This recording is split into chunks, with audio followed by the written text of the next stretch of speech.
Let's listen to the president. A man I also have great respect for, Justice Anthony. You know who I'm talking about. Justice Kennedy will be retiring, and he's a man that I've known for a long time and a man that I've respected for a long time. He's been a great justice of the Supreme Court.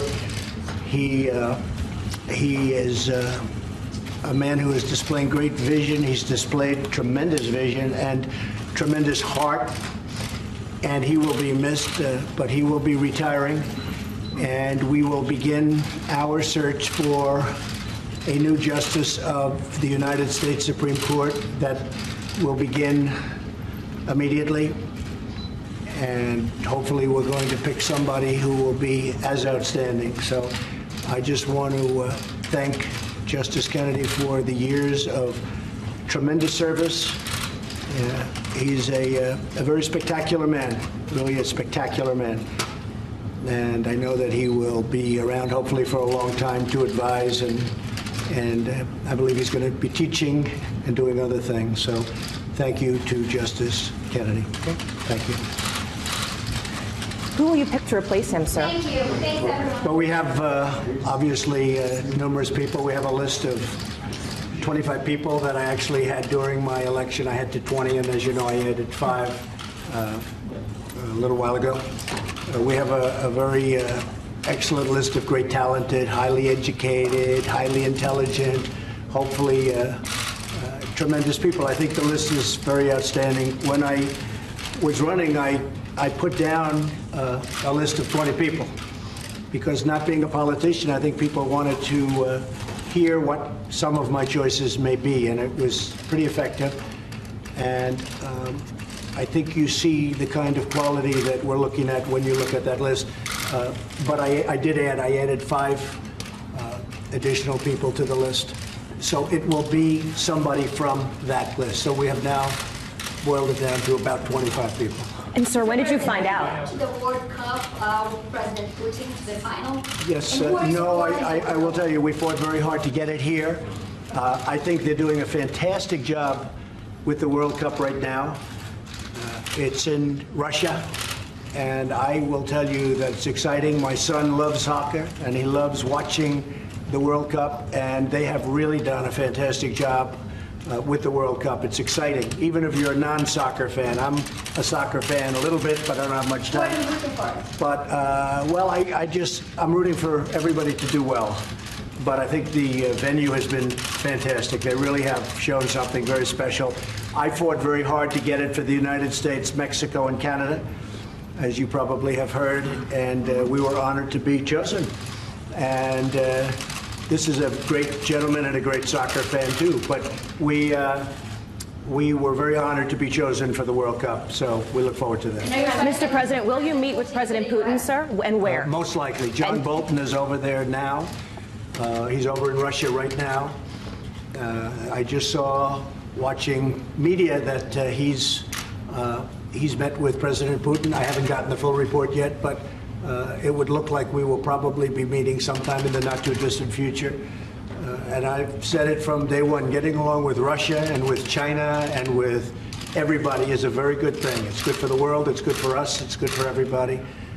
So we'll probably be meeting sometime around my trip to Europe. Do you know where? That hasn't been determined yet. Probably I will know within an hour. And what about the injunction on immigration? Will you fight that? The California judge who says reunited families must be put together. Well, we're going to see, but we believe that families should be together also. So there's not a lot to fight. But how do you guarantee that? We believe families have to be together. But what we really do is we believe in very strong borders, no crime, and the Democrats believe in open borders and plenty of crime, because that's what you get with the open borders.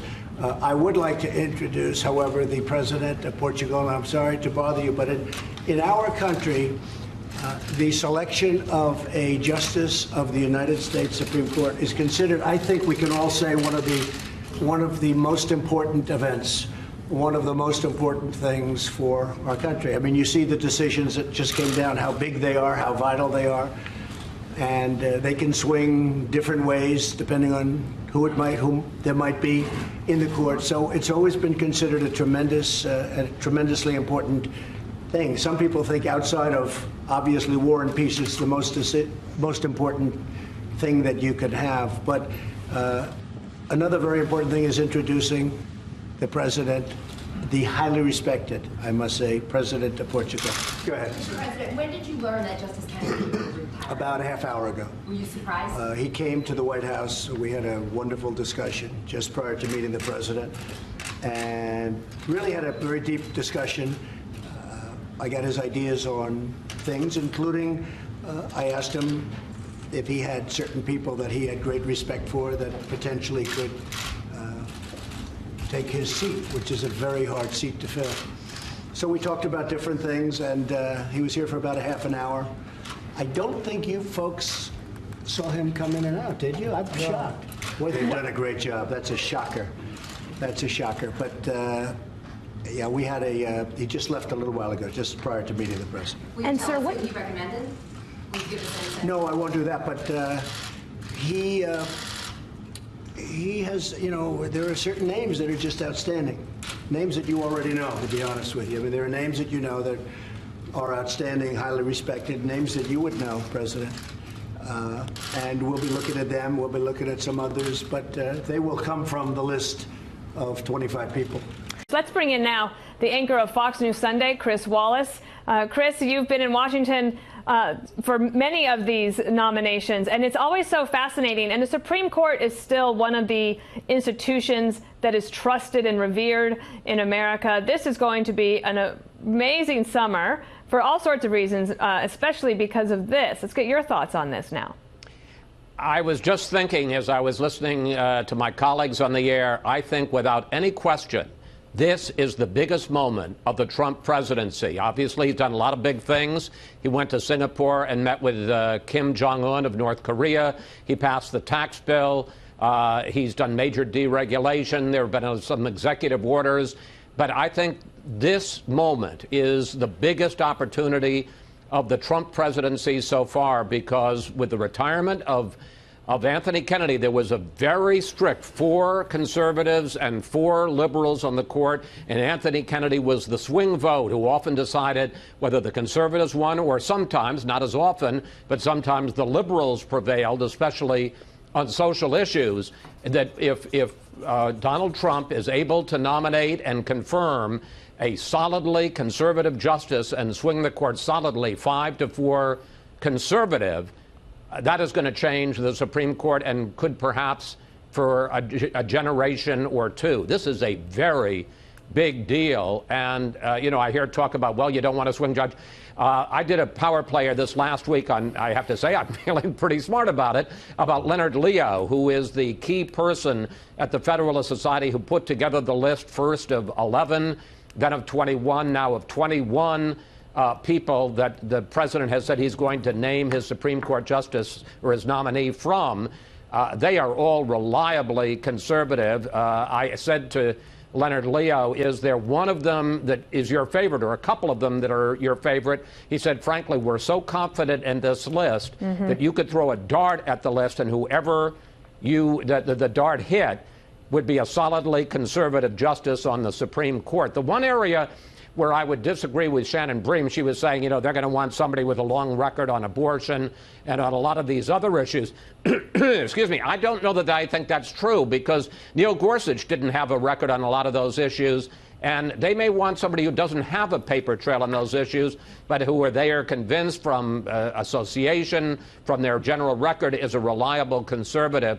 I don't think it'll be a surprise. I think whoever it is going to be just as conservative as Neil Gorsuch and just as helpful to Donald Trump in terms of giving him a solid conservative majority on the Supreme Court.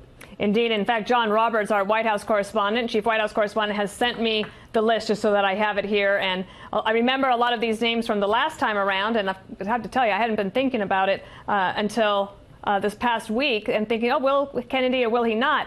Maybe just one last thought from you, Chris, about how every president's legacy can be shaped by a Supreme Court decision. Certainly for George W. Bush with John Roberts and Justice Alito, those were two confirmations that the president could look back on and say, those are accomplishments from my administration. I know that President Obama bitterly disappointed in how he thinks that his nominee, Merrick Garland, was treated and not even given a chance to have a vote. But now President Trump, in a different situation, it's not a presidential election year. It's only a simple midterm. He will end up being able to get somebody confirmed. And how big a deal is that for somebody's legacy when you're commander-in-chief? Well, I want to answer that, but before I do, I just want to make clear how vitally important Anthony Kennedy was, Dana, because he was the swing vote. He was the fifth vote on abortion that maintained abortion rights when all the conservatives wanted to either reverse them, repeal them, or at least to limit them sharply. He was the key vote on gay rights, same-sex rights. He was the man, in fact, who wrote those decisions. Right. So replacing him with a solid conservative is enormously important. The answer is a Supreme Court nominee can either be a huge legacy builder for a president or it can be very disappointing. George H.W. Bush, very upset. His chief of staff then, John Sununu, told him, appoint David Souter. He's on the New Hampshire Supreme Court. He'll be a reliable conservative. He became a reliable liberal. Dwight Eisenhower appointed Earl Warren to be the Chief Justice of the Supreme Court. Later said it was the biggest damn mistake I ever made. So it can either be somebody who furthers your legacy and what you want to accomplish in your presidency, or somebody who is just is a huge wrench in the gears and ends up preventing a lot of the things that you wanted to accomplish, which is why, frankly, the presidents have become very good at being able to choose people and know what kind of a justice they'll be. All right, Chris Wallace, thank you for joining us with that perspective, and we will be sure to watch Fox News Sunday. His power player will be Leonard Leo. As Justice Kennedy concludes his tenure on the court, we wish him, his wife Mary, and their family every happiness in the years ahead. The Senate stands ready to fulfill its constitutional role by offering advice and consent on President Trump's nominee to fill this vacancy. We will vote to confirm Justice Kennedy's successor this fall. As in the case of Justice Gorsuch, senators will have the opportunity to meet with President Trump's nominee, examine his or her qualifications, and debate the nomination. I have every confidence in Chairman Grassley's conduct of the upcoming confirmation process in the Judiciary Committee. It's imperative that the President's nominee be considered fairly and not subjected to personal attacks. Thus far, President Trump's judicial nominations have reflected a keen understanding of the vital role that judges play in our constitutional order. Judges must interpret the law fairly and apply it even-handedly. Judicial decisions must not flow from judges' personal philosophies or preferences, but from an honest assessment of the words and actual meaning of the law. This bedrock principle has clearly defined the President's excellent choices to date.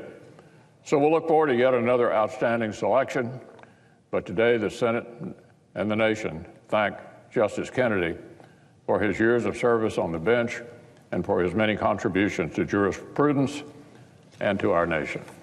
I have Judge Andrew Napolitano. We were going to talk about three different things. We were, and I sent you all those notes. I know, and they were very good notes. They will go to good use. But let's talk about this. How big a deal is this? Because this has been a 5-4 court for conservatives that actually end up winning. It could end up being more like 6-3. Justice Kennedy has been the swing vote on many issues, and as Shannon pointed out a few minutes ago when this news first broke, he sometimes sides with the liberals and sometimes sides with the Democrats, and sometimes sides with the conservatives. But I suggest to you that the key issue will be abortion. Even though Justice Kennedy is Roman Catholic and was appointed by Ronald Reagan, he has consistently sided with the liberals on abortion. If President Trump nominates a pro-life nominee, you will see a titanic battle in the Senate and throughout the country, because that will create a pro-life majority on the Supreme Court for the first time since Roe versus Wade. And do you think that that would be hard to get confirmed? I don't know. I mean, Chad would have a better feel than yeah, I. Well, maybe we can ask them that again. On what will happen in the Senate, but I know that the battle will be titanic. Look, it may be on other issues as well. It may be on youth. It may be on the role of government in our lives. Does he want someone just like Justice Gorsuch? Does he want somebody who's not on the bench? Does he want somebody so the person doesn't have a track record for the Democrats to pick Well, let me ask you this, though, because the Federalist Society has been very helpful to President Trump looking at all of these judges. Who might the Federalist Society think would be a good, or the type of person, maybe not a name, but the type of person? President Trump has issued a list from which Justice Gorsuch came. He issued a second list after Justice Gorsuch was confirmed. He added 3 names to the second list. These are people who have a track record of keeping the government within the confines of the Constitution and enforcing personal liberties that are guaranteed by the Bill of Rights as they believe the framers intended them to be enforced. Let me tell you an interesting little tidbit from a private conversation that I can reveal because the person is dead. Okay. Justice Scalia. May he rest in peace. Yes, rest in peace. Before he passed away, obviously, told me that Justice Kennedy told him that as soon as there was a Republican president and a Republican majority in the Senate, he was ready to retire.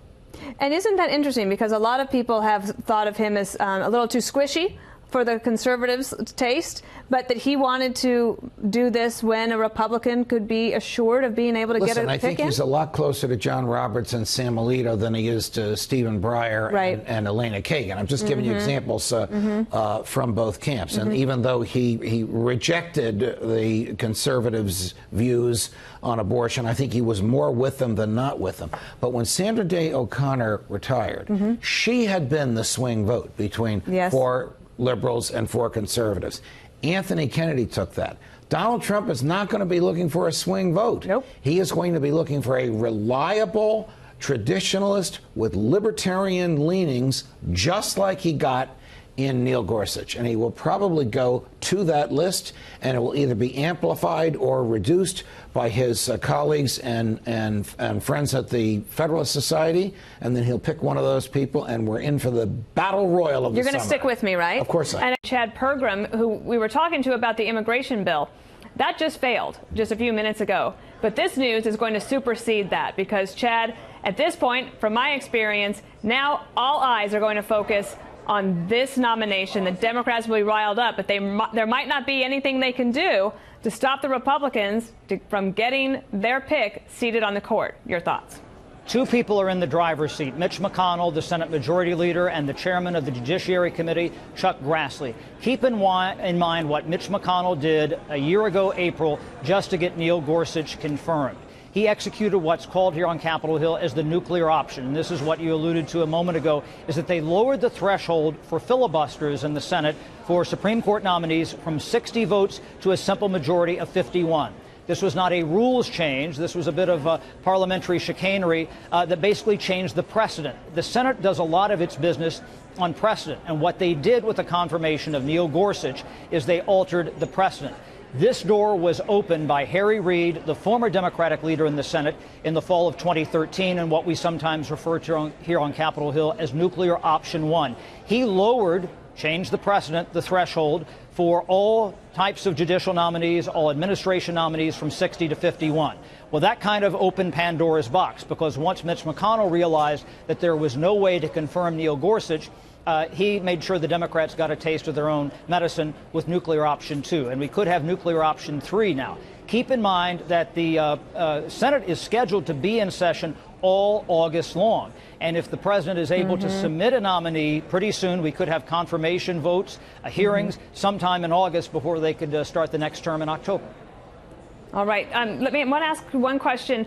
So the change that McConnell made for the Gorsuch, is that now the precedent? They only need to get 51. Okay, so right. They've changed the precedent for all Supreme Court nominees. Now they still have 60 votes for legislation. Well, that's and another issue. And Democrats who are going to be very frustrated today. I mean, they have to look back and I think blame Senator Harry Reid for starting them down that path. I mean, he was the one who broke the initial precedent, and now you have this situation. So they are going to be disappointed, and it will be a big fight.